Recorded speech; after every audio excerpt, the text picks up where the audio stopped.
What's going on, guys? Welcome back to another episode of the Elden Ring walkthrough. Today, we're going to be taking on another demigod. Mondays, am I right? I'm going to level up real quick.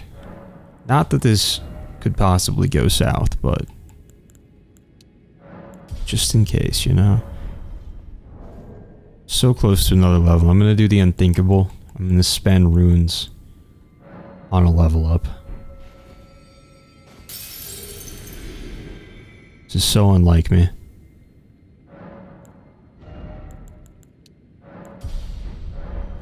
Alright, cool. It's boss time, so let's play this smart. Probably not get many crits. Let's go for like... I don't know. My feeling. Maybe... a little twin blade talisman action. Anyway, starting from the debate parlor grace, which we unlocked in the last episode, obviously. And then you can kind of come here whichever way you want. If you killed the pumpkin guy and the sorcerers that are up there where that portal is, then as I mentioned in the last episode, you are safe to just run up the staircase. Otherwise, there's also the shortcut we unlocked up to the left, right about now. You can run that way as well. Whatever works. It is kind of a bit of a hike back from the grace though either way, so piece of advice for this boss, don't die. That way you don't have to run back.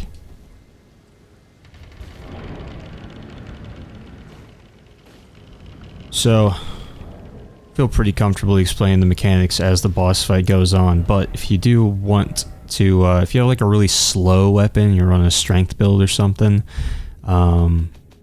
you could craft some, where are they? Some bone darts, or if you just have probably some throwing knives around. Yeah, we got a bunch right there. Those can be nice for this first phase. I'll explain why in like 2 seconds. I'm gonna skip the cutscene because it scares me. Alright, so boss is gonna be floating in this golden bubble, and then minions down here are gonna be glowing gold, the ones that you want to take out at least, and every 3 are going to shatter the main boss's bubble. Now those throwing daggers, throwing darts, whatever, can one-shot the little glow around these guys. You don't have to like kill them. It's not what I'm trying to do. Any damage will break that, so... And then, once that's down, you just want to go to town on the boss. Get as much damage in as you can. And as soon as it starts glowing, you want to back out. At least show you what that looks like. I did a lot more damage than I intended to. Other thing with this boss, it's like very much magic themed, so it would be in your best interest to use physical damage of some sort, if possible. If you're like a full intelligence build, this boss is just, it's just gonna feel like a lot more tanky than it is for me right now. But I'm like pure physical damage, so I'm putting in work at the moment. But something like rock sling sorcery would be nice for some physical damage. Really just any pure physical damage sword would do you well. Your sorceries are not going to do too much to this boss. And then you go into phase 2, where it gets significantly more complicated. As soon as you spawn in, you're going to be hit with this just death beam attack. You want to run, it doesn't matter which way, left or right, at like a 45-degree angle towards the boss. So you're going to the side and slightly towards the boss. That way you can dodge the beam, but also close the distance to the boss. No fear. I will hold thee. That looks something like this. As long as you're sprinting in motion, it should be good. Big moon attack. Fun fact, that's what it's really called in the lore. Big moon attack. Now, just run away. You can see like kind of the radius of its explosion on the ground there right before it lands, so you'll know if you need to roll at the last second or not. But otherwise, like, lots of just like homing slow sorceries. And then you can dodge like 90% of the attacks by just running in circles, I'm not gonna lie. Around 60% health, phase 2, quote unquote, is gonna start. and that's going to involve summoning some spirits. These are the options. I can summon from best case scenario to worst case scenario. It's 4 wolves, just like the wolves that we have, which you can pretty much one-shot with a normal attack from your weapon. But the wolves can keep respawning. And then you got a troll, bigger deal. But if you kill it, it will not respawn. You have a bloodhound knight. If you kill it, it will not respawn. And you have a dragon. If you kill it, it will not respawn. Now the catch is that all of these summons are going to come with an animation, looks something like that. Dragon comes out. You're ready to run to your left, its right. Avoid the fire, and then when it jumps up like that, pretty much run straight back, and I mean mostly avoid it. Shockwave kind of clips you if you don't roll at all like I just did, but as you saw there, it disappears pretty fast after just a few seconds. Here comes Bloodhound Knight. So basically for anything other than the wolves, I would recommend just ignoring it, because it'll just despawn. Like I said, if you do kill them, they will not be able to be summoned again, which is kind of nice, but it's just more trouble than it's worth considering how little health the boss realistically has. It's more a matter of just finding an attack opening, but when you do, you can really just lay into her. And that's that, so pretty straightforward. Shouldn't struggle too much with that unless you're just heavily leaning into magic damage on your playthrough, in which case, like I said, you're just not going to be hitting nearly as hard, but it's the same fight either way.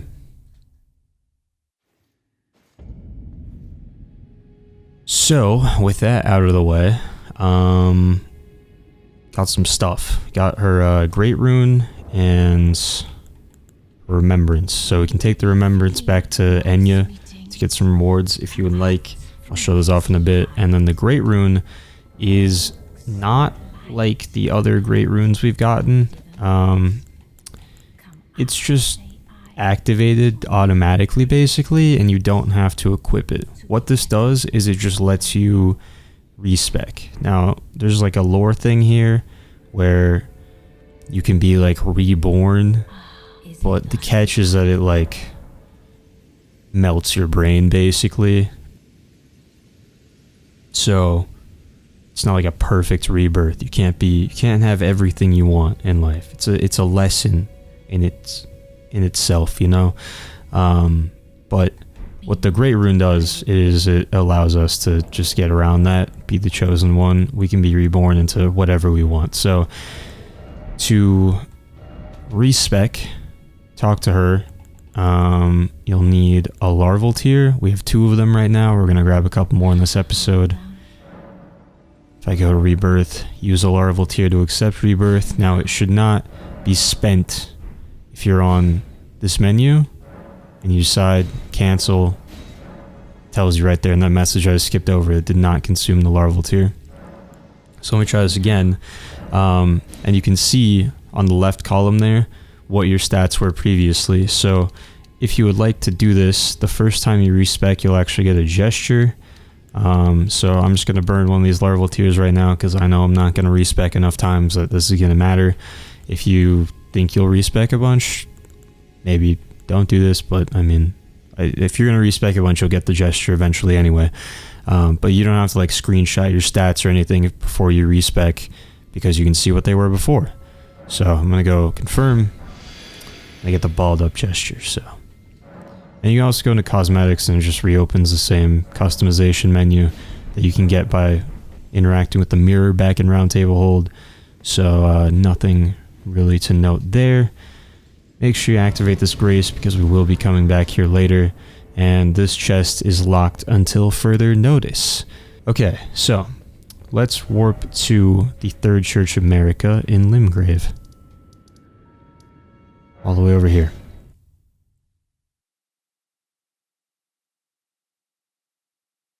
As I mentioned when we killed Godric many episodes ago, we're just going to run south from this grace, by the way.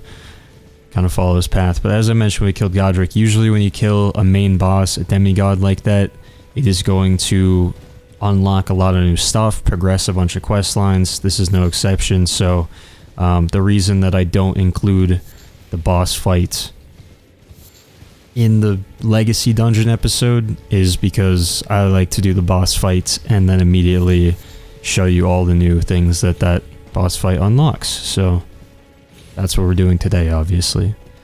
This is what we're aiming for. Every time I come through here, though, I like to just grab all these tarnished golden sunflowers because, as you've seen on numerous occasions now, certain enemies that are weak to holy pots are very, very, very, very weak to holy pots. So really, you can never have enough holy pots. And these flowers let you craft holy pots. So, by extension, you can never really have enough of these flowers. And that tree is an excellent place to get them. So we're gonna go all the way down the bottom of this massive elevator.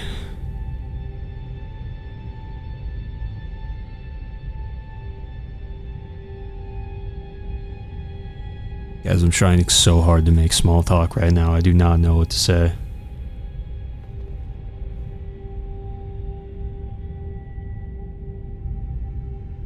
Talk about the weather? I don't know. Please. Oh, it's so far. Imagine if there's another person on this elevator. Nightmare.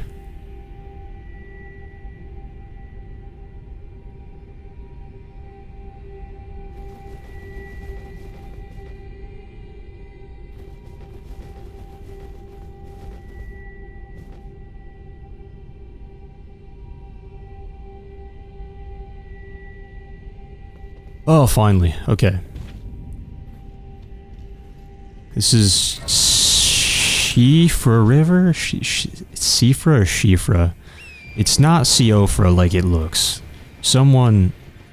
I learned one time how to pronounce it properly. I think it's Siofra. I will double check, but there's a good chance I'll just be wrong this whole episode. We're going with Siofra though. So... follow the path I'm taking. Absolutely feel free to grab any of these items you see. Absolutely no harm done if you take any of them. I'm going to be back here in the next episode to cover this place properly, so it's just a lot harder for me to keep track of what I have and haven't covered if half of the items are gone already. So personally, I am going to save them for next episode.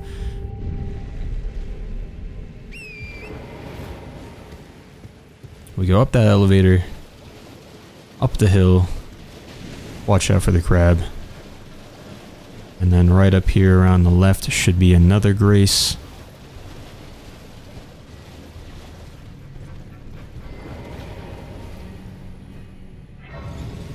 Siofra Riverbank. Gonna go and rest. It just occurred to me that maybe that pronunciation was also wrong, and I was just like assuming it was right because it's not at all how I would assume this is pronounced. But you can also light these fires too. We're gonna have to do that eventually, but again, I'm just gonna wait till next episode.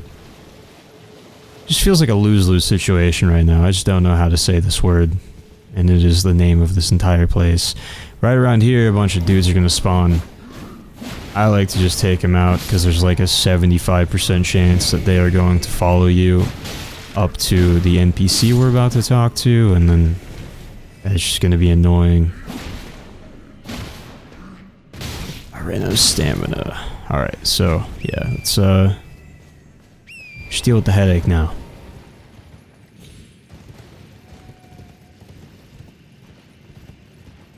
And our old friend Blythe, long time no see. So you talk to him, he's lost his dialogue, and he tells us to go seek Celevis. So that's what we're gonna do. You can toggle your map with the right stick from above ground to underground, and then we're gonna go all the way up here to, yeah, Ronnie's Rise.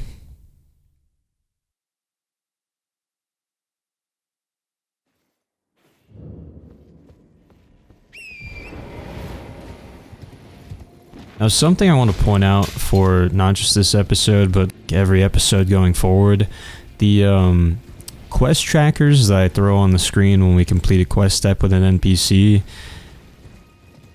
take those with a grain of salt, because especially at this point in the game, and just with certain NPCs, like Selvis, Blythe, Ronnie, Selin, their quest lines are heavily intertwined with other quest lines, so like, if I put a list of steps on the screen, I'm really only listing most of the time the steps that directly interact with this NPC or are directly required for their quest line, but sometimes they're going to be things that you have to do with other NPCs.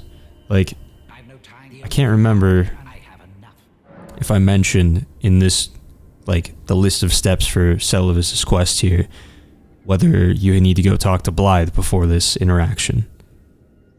Maybe I do, maybe I don't, so who knows if this is a good example or not.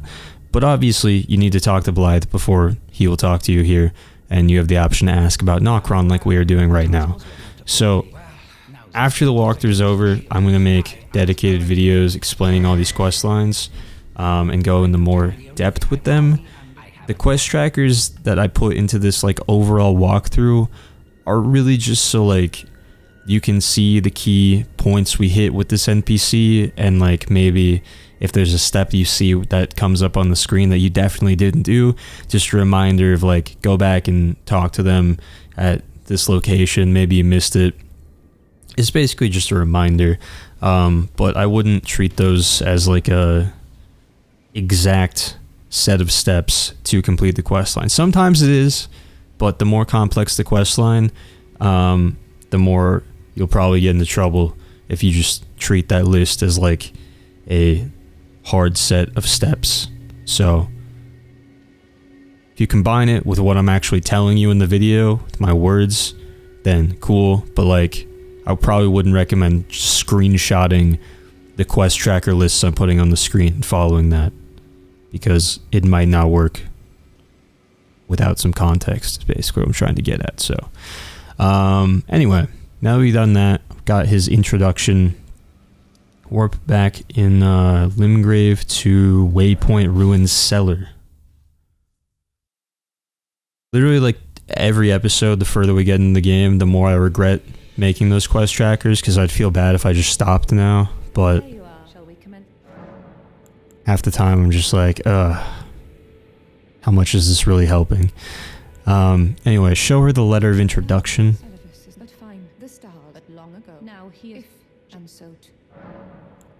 And that's all. You can give her a scroll if you really want. I save my scrolls for the turtle. Now we can warp back underground to Siofra Riverbank.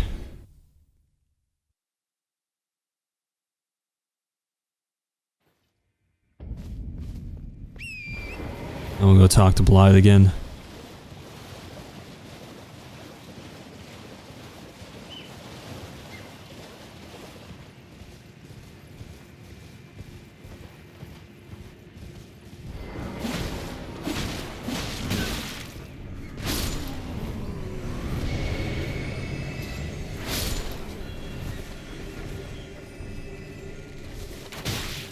Come on.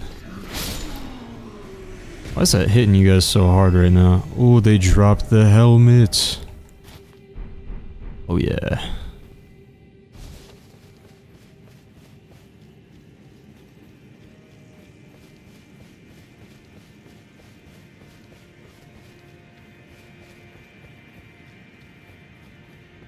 What news? Tell Selin's story. There's a festival. It's a festival. Maybe it's just. I'll be on my way. And he's going to meet us at Redmane Castle for the Radon Festival, which is basically the next demigod boss, next legacy dungeon. So that's a little ways off, but the next area. Now can warp back to Road to the Manor. This step is completely optional, but you do have some extra dialogue with E.G.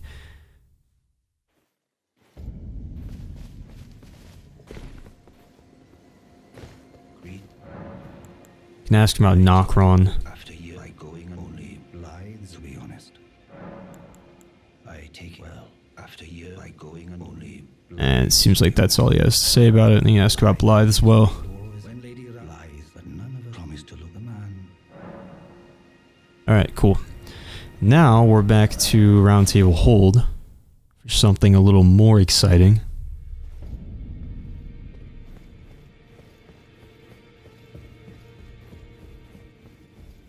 Speak to Enya. Fingers move, which not really ever a fan of him, to be honest. But we get a third talisman pouch. Massive. So receive power from remembrance.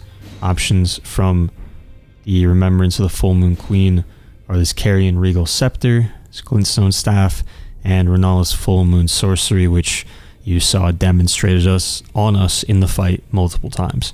And of course, if you want both of these, you can take it and duplicate the remembrance at any of those wandering mausoleums.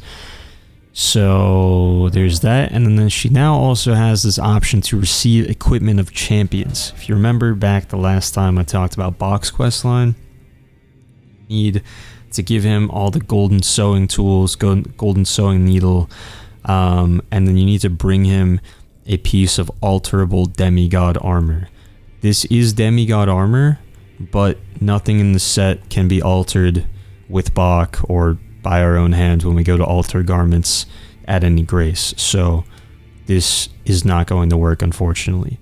The next demigod we kill, though, that will work. So for now, we still cannot satisfy the second requirement for progressing Bach's questline, bringing him this armor. Even if you could, if you're playing this like out of order and watching this somehow, I'm saying this in time to save you, don't give it to him yet, because you don't want to progress his questline until we have a few more items, or like one more item. I don't know, I can't remember off the top of my head, but there are multiple possible endings for Bach's questline, so I want to present you guys with all of the options first before we just send it to the end. Now, actually, one other thing. Whenever Enya has new, unique dialogue, go ahead and exhaust that.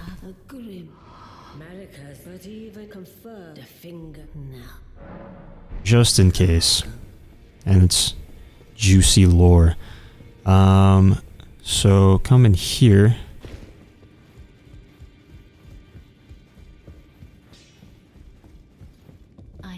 Let Fia hold you.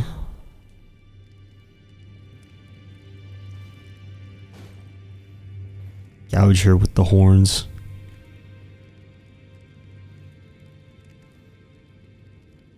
Yes. You are so. Okay. May I ask a favor? Could you please? You get the weathered dagger. She wants us to find the owner of said dagger, which is not that far away. Make sure you open your inventory. Use Baldekin's Blessing to clear the debuff. We don't want 5% less HP. And as for that dagger, if you go ahead and read the description on it, it says, it was once a special weapon of gold and silver intertwined, but is now worn down and marred by a black gash. Very conveniently, someone with intertwined gold and silver armor who holds an intertwined gold and silver sword is sitting right here. So, fair warning, this is going to result in D dying, but there's really nothing else we can do with him. There's nothing else, this is the only thing that relates to D in really any way. He doesn't really have his own quest past what we did back in Limgrave, where we get introduced to Garank through him, find a place to take our death route and all that, so might as well do the quest line, you know? And then after you give it to him, rest of the table, or reload the area in any capacity. And then this door back here is opened.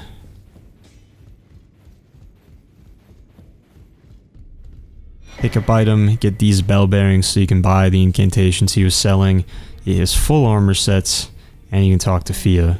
The stolen, and now, though I ask you, And I'm going to skip through this because she has too much to say, but highly recommend you listen to it in your game. Now, I doubt anyone was going to try this, but just like, fair warning, we're gonna need D's armor, so don't just like,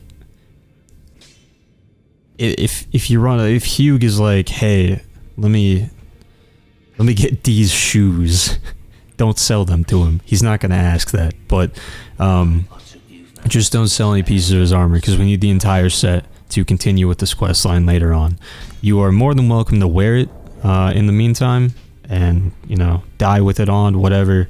Nothing's gonna happen that's gonna affect the quest line unless you sell it and like literally lose the armor. So don't do that. Now, warp to Gate Town North. I could not tell you why I put this in this section of the guide. I really, like, I'm genuinely struggling to think of a reason, but from that grace, go underneath this bridge here, and then kind of veer off to the right, because there's going to be, yeah, you see it over there, Iron Virgin, so don't want to tango with that right now, but over here off to the right somewhere inside one of these pillars, or archways rather. Stone sword key. Cool. Is this gonna kill me? I feel like it's gonna kill me.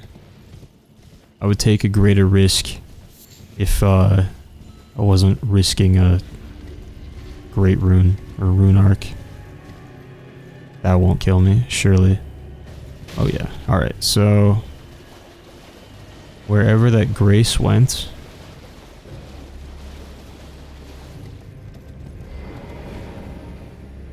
gonna rest and reset those enemies, and then we're gonna hit another weird random thing.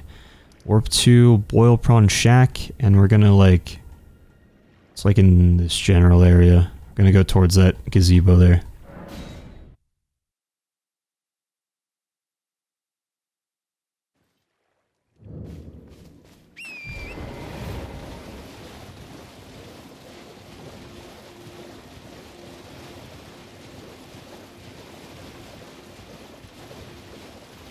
So you got all the lobsters sitting around the gazebo. We're going to steer clear of that. But there's one... beacon was way off. There's one wandering around on its own over here. And if you attack it... it attacks you back. Thinking we have to kill it.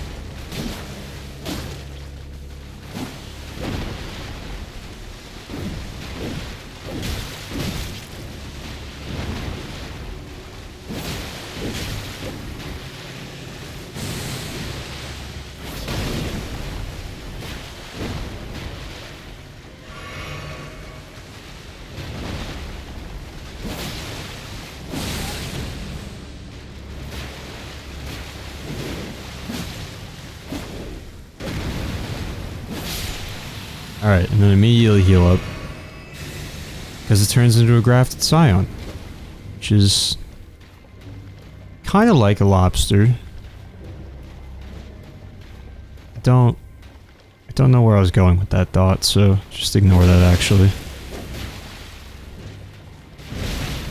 Ow.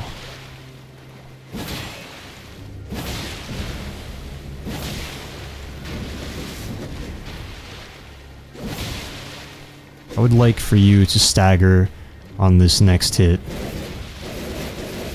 And for you to never do that again. What the hell? Or that.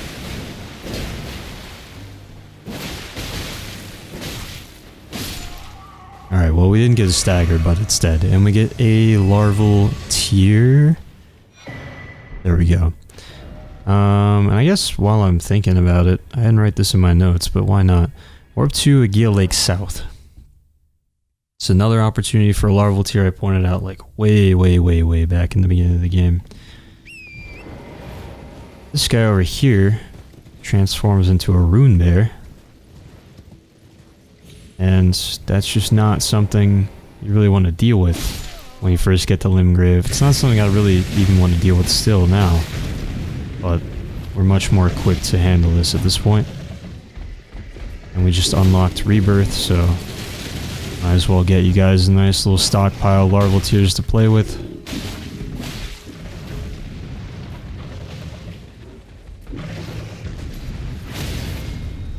Down, boy.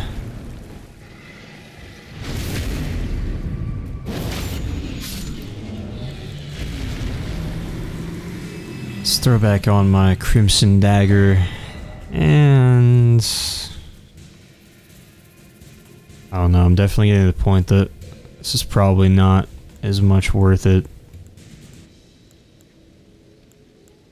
But I put it on anyway. So, there's another level tier. So you have like 3 or 4 to play with now. Lastly, there are a couple of locations that we need, or we needed the Erudition gesture from Thops to complete. So, first one is warp to Frenzied Flame Village outskirts way up here in northeast Liurnia.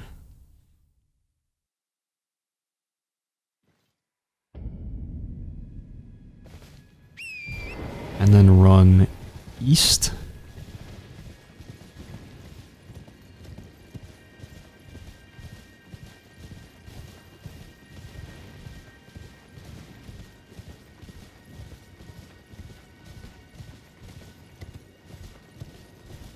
Where's my... Hold on. Oh, we have a problem, we have a problem. Don't attack me. It's working now. My Y button, I'm trying to pick flowers, man. It wasn't working. Anyway. I kill this guy just because... And he's like... really not even in the way. I'm just a hater.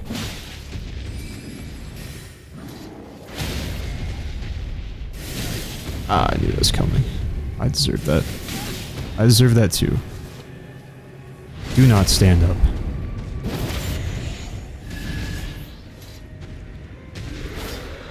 What did I miss?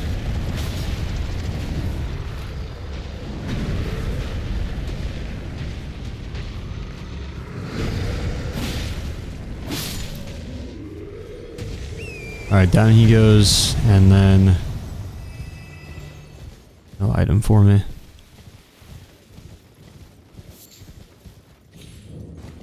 Read this message. It says, may Erudition light the way. So what you want to do is equip a glintstone crown. I believe any of them will work. If it doesn't for whatever reason, just try a different crown and then repeat this process. But use the Erudition gesture. And it should glow if it worked, and the seal will open.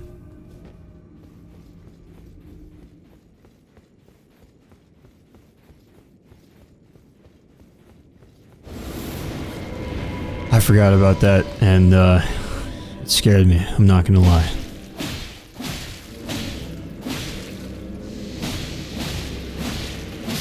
So send that thing back to hell. And then keep climbing.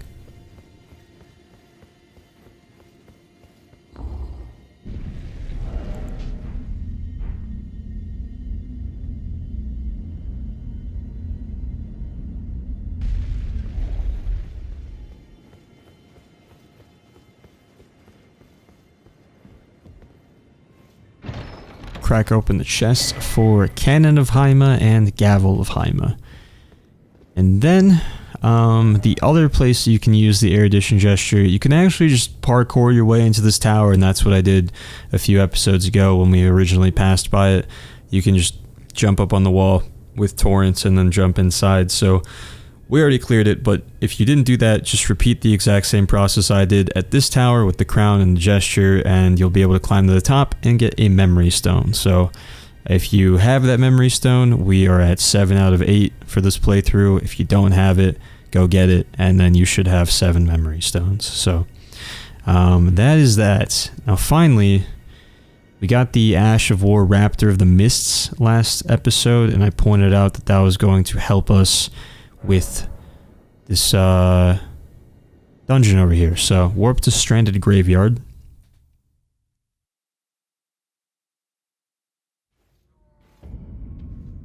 And then you want to equip really any kind of weapon, but I like to use a dagger so it's nice and light. And then go to Ashes of War and throw on Raptor of the Mists. Affinity doesn't matter, we're not actually going to use it to attack. And also use Stone Sword Key. It's going to take 2 of them. And this is Fringefolk Hero's Grave. So slide down here. We're going to be poisoned immediately, so start sprinting around this corner to the right.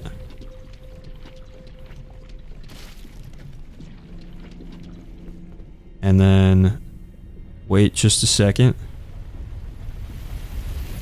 Chariot, the one I was talking about. So this is what Raptor of the Mist is for. I will show it in just a second. I feel like it was a little unnecessary to like wait for it's gonna drive by so many times. I didn't need to just stand there, but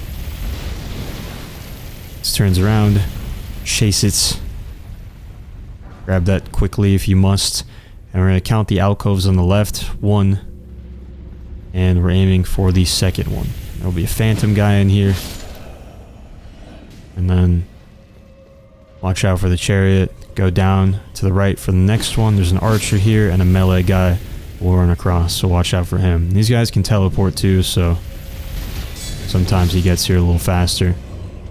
Now, let me demonstrate how this works. So, use the Ash of War, character crouches, and you basically just teleport straight through it. Timing is pretty forgiving, I'm not gonna lie. So, that is what we're gonna use to dodge the chariots. Now, here's the deal. Chariot can still run over enemies, so throughout this dungeon, or at some point in this dungeon I should say, we're eventually going to have the opportunity to destroy it by dropping those giant pots on top of it. However, if you are trying to run through here early for the Dragon Communion Seal, if you somehow just scrub through all my videos until you found this and you're trying to run through it and grab that on a new character, this is the advice I would give.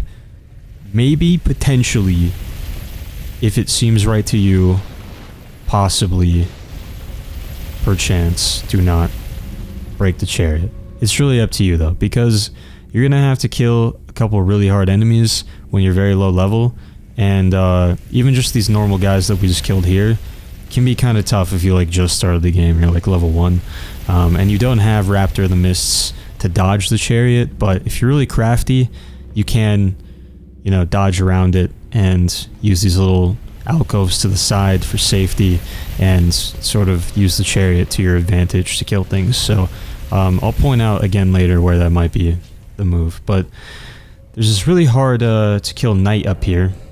I'm gonna recommend take a bow, and when I attack him he can teleport straight over to us, so be prepared for that. Sometimes aim a little higher. Sometimes he just like hops down, walks over, but you can do that. So this is where this is nice, because we take what would normally be kind of a high risk, high reward strat where we use the chariot to kill him, and we turn it into like a pretty low risk, high reward strat where, you know, dodging the chariot is basically free for us at this point. So I did that way too early. Oh, I landed it. It's the wrong button. Everything's going poorly. There we go. Nice. It's really not hard, I just suck. Okay, so I'm gonna wait for this chariot to come down one more time, and then it goes back up. We will make a run for it.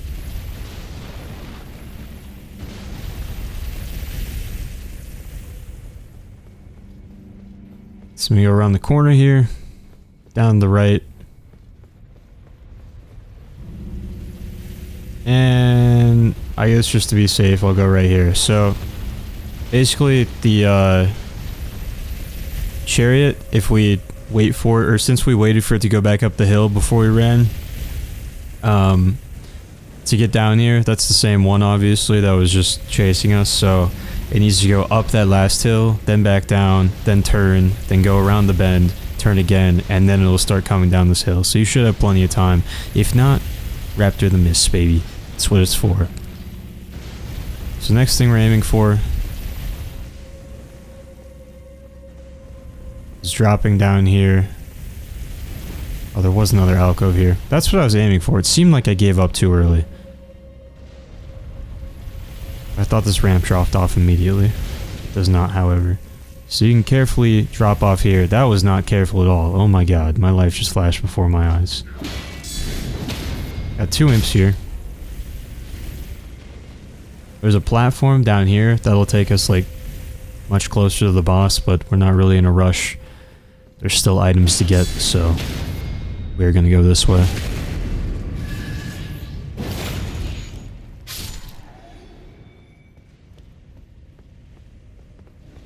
As soon as you go down there, the fire is going to blast you, which I clearly remembered. Use Margit's Shackle to disable that. And then to the left, there's going to be 2 imps in here. One's going to drop from the ceiling.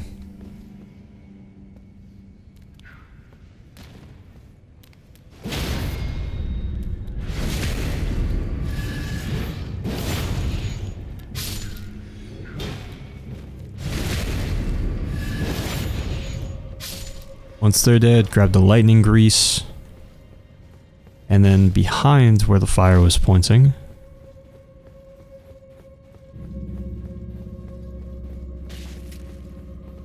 there's gonna be 2 grafted scions in this room. There's one hanging from the ceiling all the way over there, and I can't get my camera up all the way, but there's one right above us. Over there, that item is a talisman. So there's a few ways you can play this. The first of all, however you do it, our next step is going to be to drop down there. That's how we continue through this dungeon, so just know that whatever you do, that's the escape route. So they will both drop once you get like 3/4 of the way across this bridge, but about halfway you're safe. And from halfway you should be able to get an angle on either of them with a bow, so you can shoot them down one at a time to deal with them. And a cheesy little way, I'm actually going to take this one first. Cheesy way to deal with them is to, and this works a lot better when there's only one at a time, but it's to lure them back here and use the fire trap. Now this is going to take quite a few tries. Well, you know what I've never tried before? What if I just jump up here? I feel like this isn't going to work that well, but it's just popped in my head. But yeah, the fire is not going to hit them like super hard, so this is going to take several times rinsing and repeating, but he's not even coming, is he? And the fire, I forgot, won't activate unless it sees you specifically. That one is a little tricky. I'm going to turn that on. Oh, I forgot about you. How did you not attack me earlier?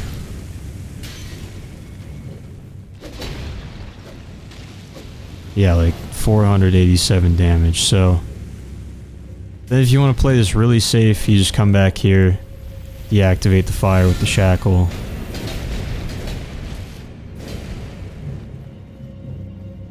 Using the term playing it safe while being in my menu and stuck between a grafted scion doing its slam spam attack and a cliff is kind of crazy, I just realized, but I said it.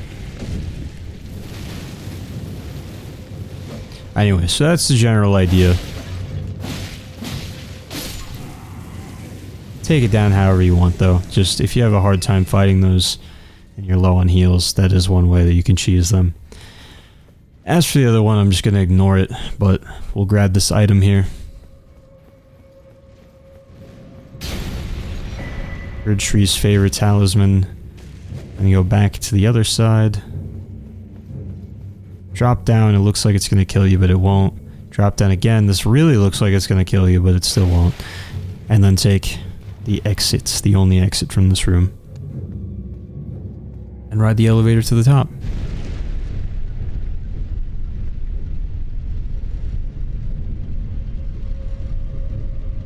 And up here immediately to the left is going to be that phantom I pointed out that we pulled with a bow earlier.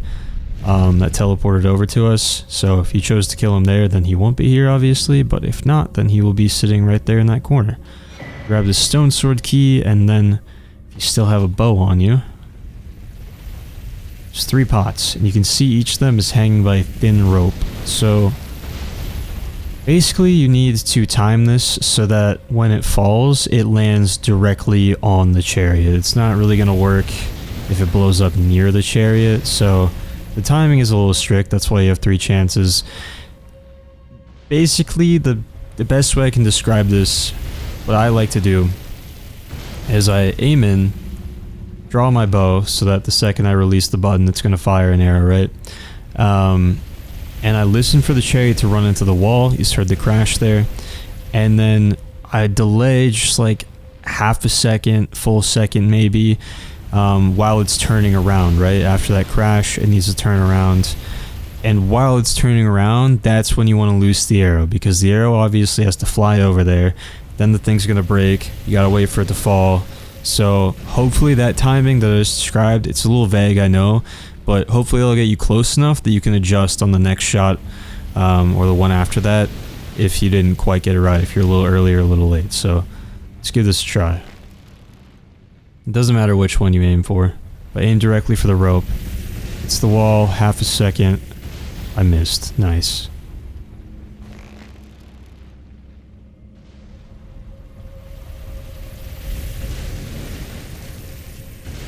I missed again.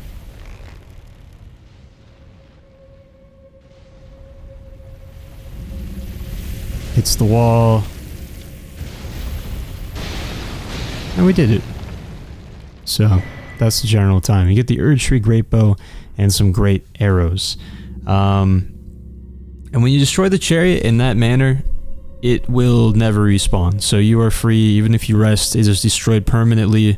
If you die, if you rest, whatever, it's not coming back. So you can run around this dungeon freely. The enemies will still be here, but not the chariot. And because of that, you can also unequip your Raptor the Mist dagger if you still have that on. So, yes, yeah, there's one more thing we have to do. Star of the show, arguably. The only reason you would come down here early.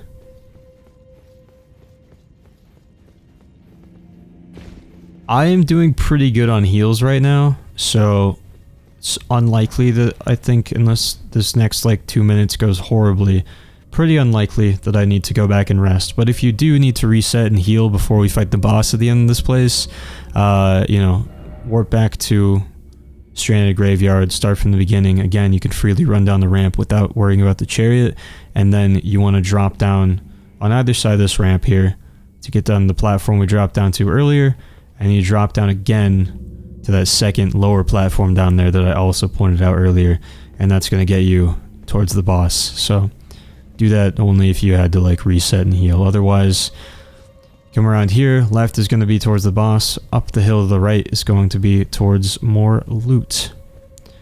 We hit this bend, a bunch of phantoms are going to spawn in up here. Take them out however you see fit.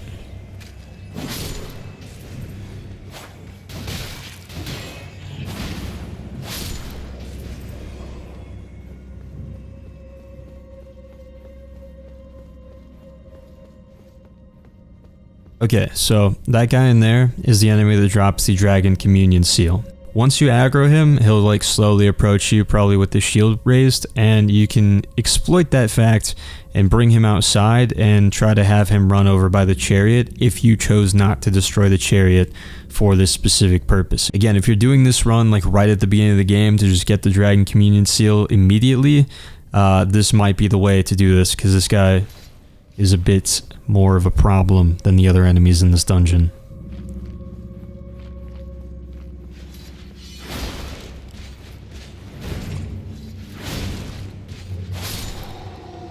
Not so much to the level we're at, but kill him, Dragon Communion Seal, boosts all your Dragon Communion incantations. Scales with Arcane also, even if you're not using Dragon Communion incantations. That is the seal that you want for anything that scales with Arcane.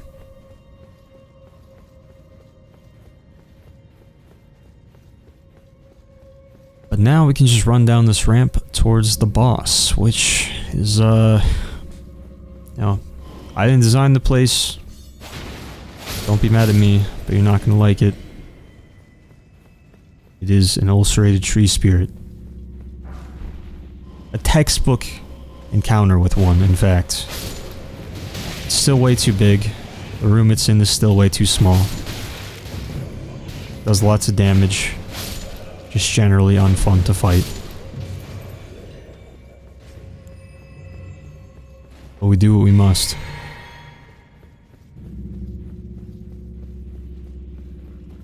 So, big thing to look out for here is its grab attack, which it will always go for after it sort of like runs away, and it'll look like it's climbing up the wall basically, and it'll come in from up high when it tries to do its grab attack. So look out for that. Alright, I just confused myself trying to explain this thing for like the last 30 seconds, so we're trying this again.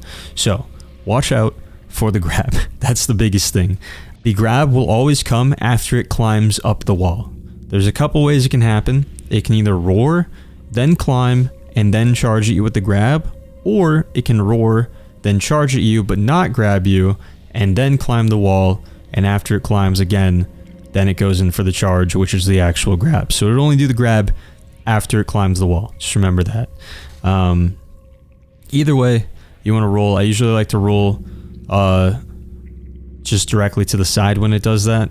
Whether you roll left or right kind of depends on the angle it charges at you from, because you just want to get out of the way, but it comes so fast, it's more of a timing thing. Just abuse the iframes rather than actually trying to like get out of range of it, because you probably won't be able to.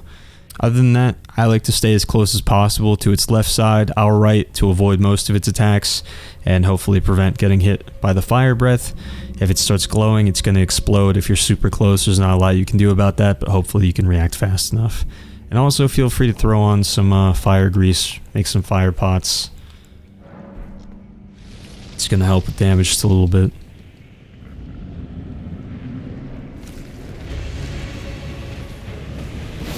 Alright, well, it decided that I would be on its right side today, and now the left, and back to the right. That's why we love these things.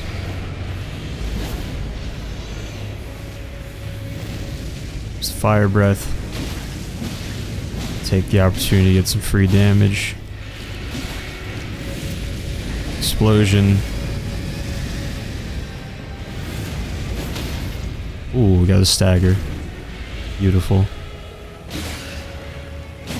No, hit the... Okay, fine.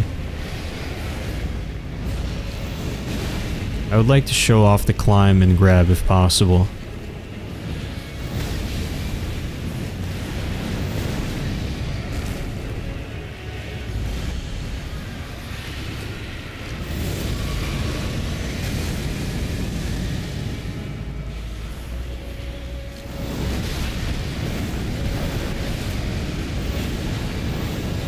There it was. Okay. So you saw it do the charge. Remember to mash the bumpers so it'll let go of you faster, take less damage.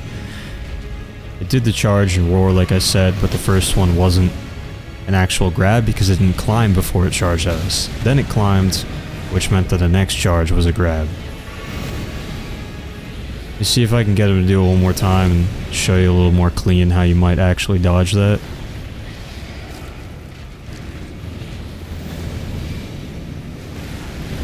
There's nothing clean about showing anything in this fight, but, you know.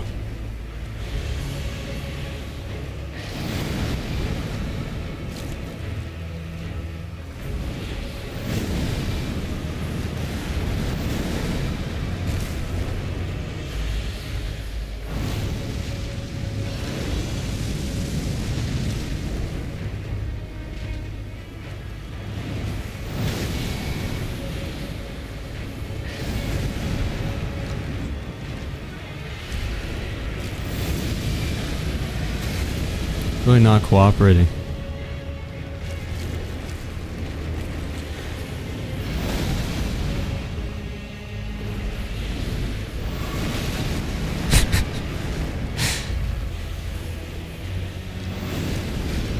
Okay, charges, then he roars, then he climbs, then he charges a second time with the grab. There's a lot happening there, I know, but Just, you know, if you see him climbing, be ready to dodge his open glowing mouth because he is planning to eat you. Time to be put down. And that is that. You get a golden seed and the banished knight Oleg ashes, which are not considered legendary ashes, but they are still top tier. I would say pretty comfortably top 10 best ashes in the game. Which I guess we don't have that many yet, so that doesn't mean very much, but there's a lot of ashes in the game, so ultimately, once we have everything, top 10 is pretty solid, I would say. But that's gonna do it for this episode, honestly. I don't feel like that was very long. I guess it's like a normal episode, but next time we'll cover those underground areas, and then after that, it is on to Caelid. So, thanks for watching, and I'll see you in the next one. Have a good one.